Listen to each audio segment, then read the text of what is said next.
बार बार आप कुत्ते किसको कहते हैं? मैंने कहा कोई सुन्नी मुझसे पूछा ही नहीं।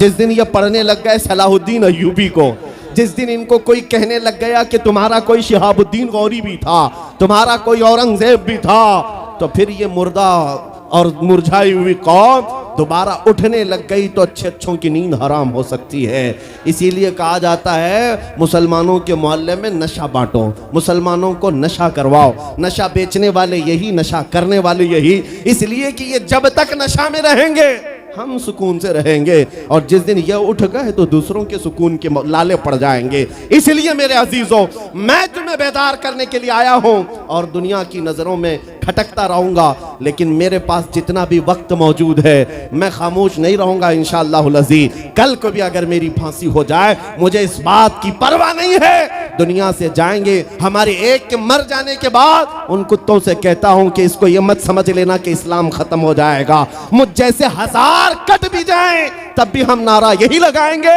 इस्लाम जिंदा होता है हर करबला के बाद। नारे तकबीर, नारे रिसालत। अज़ीज़ों, बात आज ईमान की है। मैंने आज तक किसी तकरीर में किसी को असलहा उठाने की बात नहीं की, मैंने कभी किसी को बंदूक बारूद चाकू तलवार की बात नहीं की, और ना ही हमें जरूरत है। मेरे अजीजों, हम तो चाहते हैं कि तुम इश्क़ रसूल का जामा पहन लो, हुजूर की मोहब्बत का लिबास पहन लो। मेरे अजीजों, चाकू ब्लेड भी उठाने की जरूरत नहीं, तुम्हारे चलते फिरते देखकर कितने कीड़े फना हो जाए। हाँ, सिर्फ तुम्हारी चलत फिरत से कई कुत्ते नालियों में मर जाएं। सबको समझ में आती है बात।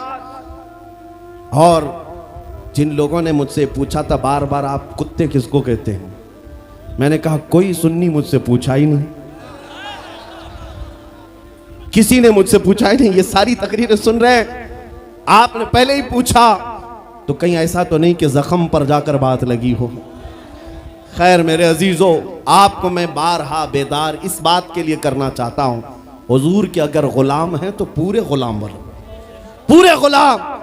आज के दिन अगर एक नौजवान भी ये अहद कर लिया कि मैंने अपनी मर्जी से बहुत जिंदगी गुजारी है, अपनी लाइफ में बहुत इंजॉय किया है, लेकिन आज के दिन से ये तय करूंगा कि जीऊंगा तो मेरे नबी की मर्जी से जीऊंगा।